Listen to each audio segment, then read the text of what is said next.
প্রতি বছরের মতোই আমার শিক্ষার্থীরা বায়না করলো যে স্যার আমরা হোলি উদযাপন করব।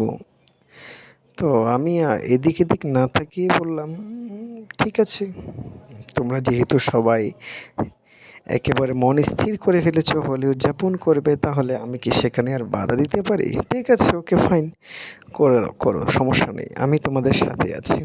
আর তাছাড়া এটি একটি আমাদের সনাতন ধর্মাবলম্বীদের জন্য বড় একটা উৎসব, মিলন মেলা বলা যায়।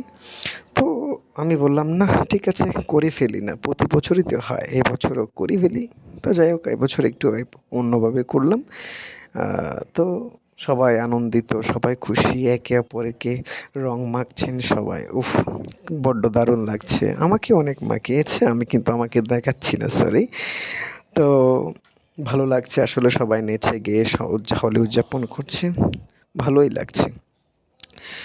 তো আমি সবাইকেও জানাই যে এমন এক পবিত্র দিনে হোলি উদযাপনের জন্য সবাইকে হোলির প্রাণঢালা শুভেচ্ছা ও অভিনন্দন।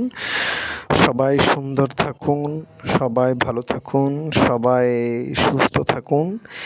আর হোলির ভিন্ন ভিন্ন রঙের মতোই আমাদের জীবন যেন সুন্দর এবং আলোকিত থাকে সবসময়, এবং সকল অপশক্তি, সকল অপকাজ, সকল প্রকার অপবিত্র জিনিস যেন আমাদের মন থেকে ধুয়ে মুছে চলে গিয়ে আমরা যেন সুস্থ এবং সুন্দর জীবনযাপন করতে পারি।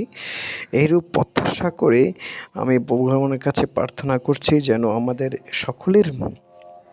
সকলের মধ্যে থাকা সকল অশুভকে নাশ করে হোলির ভিন্ন ভিন্ন রঙের মতো আমাদেরকে রঙিন করে আমাদের জীবনটাকে সামনের দিকে এগিয়ে নিতে পারি মতো আমাদেরকে প্রেরণা যোগান করেন। তো আসলে এটাই হচ্ছিল আমার।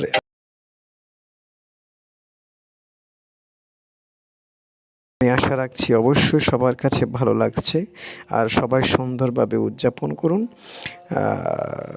সর্বশেষ ভালো থাকুন, সুস্থ থাকুন, আর সকলে ভালো থাকুন। ধন্যবাদ।